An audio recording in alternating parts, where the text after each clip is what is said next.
Hi, it's Pekka from Logbullet and welcome to our forest farm. It's at the moment beginning of November and we did actually get over here first snow. We have some stuff we want to do before winter. So one is to get the moose repellent. So we will paint with, it's made from the, I think was that lamp liver or something like that. It smells bad for the mooses. Mooses don't like about that smell. So when we paint the birches with that stuff, then mooses don't like to eat our birches. So we did already do that half of our birches before, and now we are going to finalize that project. Then if we have more time, we will also take our clearing saws, and then it's about 12 years old or 11 years old birch forest, and we are going over there with our clearing saws. So at the moment our kids are with my parents-in-law, so we are just together over here having our quality time. Yeah, let's take the stuff to the birches first.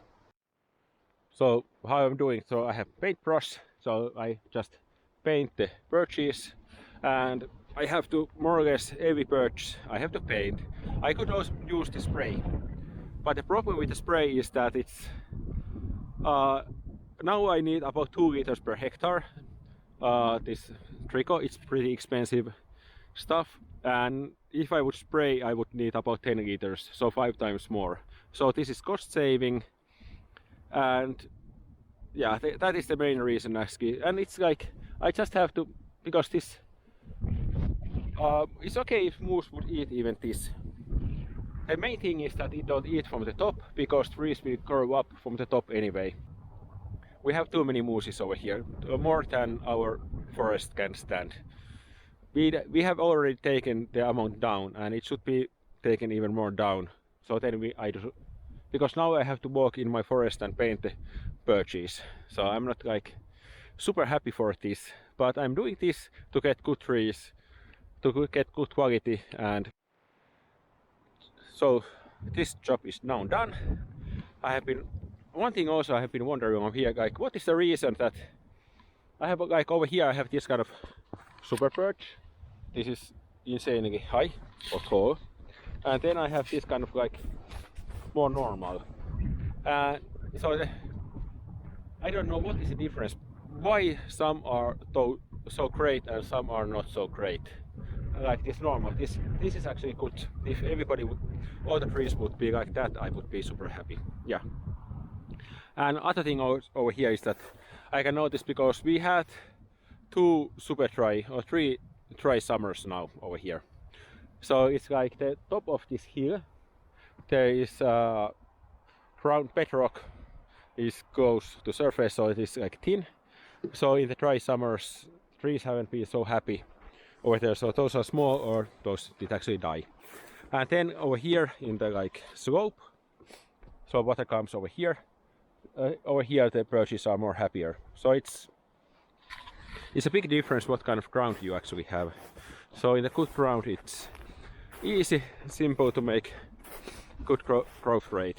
So our target over here actually with these birches is like average 10 cubic meter per hectare per year. That is our target. So of course at the moment we don't get like any cubic meters, but when those are like in that stage over here, then it might be 20 cubic meters per hectare per year, the growth. So that is our target. And yeah, it's like I think we might be over here like after 10-12 years doing first thinning in this area, or less. It might be like, yeah, actually less than 10 years, or 10 years we have first thinning over here, these trees, with of course with Logbullet. That is what I'm looking forward. That's why I love to plant the trees, to get something first thinning for the Logbullet, because I love to do that. That is something I love to do. Yeah, next I will eat something, take these away and take clearing saw and start doing that task. We have been now over here with clearing saws. So what I'm doing is like, if you look over there, you can see it's more clear, just birches up. And then in this side there is huge amount of these like small trees, super small trees. So I'm taking everything else down than these bigger birches. I did plant these birches 11 years ago. So I did come over here, and it was a huge task. I still remember, because there was about 400 cubic meters of wood over here. So, and for some reason the company did give all the branches to the ground. So it was like the planting areas were super bad. So I have more or less manually make like here and make the for every birch good spot. So it was huge task, but it looks now nice. So I'm happy. And our future plans, so now we are taking down all of these small trees, and then I think after 2 or 3 years we will come over here to do first thinning. So it's way easier, because there is no like ground is nice, and then also like now next few summers, because these birches are big, so those are stealing all the water and like fertilize. So anyway, like all the power from the ground. So these small trees don't have so much any more energy to come up. This would be like in Finland, huge amount of people think like, no, we only make at the midsummer this kind of stuff, because with the leaves it's better. But in practicality, this area would be more or less impossible to cure in the summer, because you just cannot see anything. So you just destroy your curing saw blades. The noise over there is my wife. She's doing the same task that I'm doing. So it's like we are having family fun over here. Yeah, I will continue my task. I did actually come over here just to make this first stuff. These videos are just extra. Yeah, let's take the machine running again. The making first look nicer is not the only motivation for this. So it's about 1 cubic meter per year per hectare.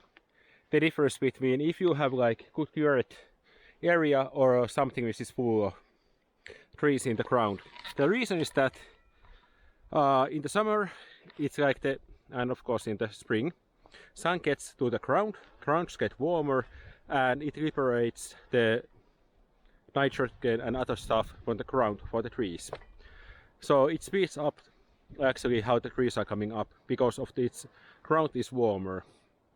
So like it looks nicer, trees are growing faster, and it will be also way easier to make the first thinning over here. So several good reasons.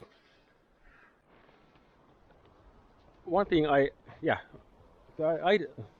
why I'm taking down those spruces. Spruce is actually our major forestry product practically, so it's the best money. In Finland to have spruce forest, that is the best money.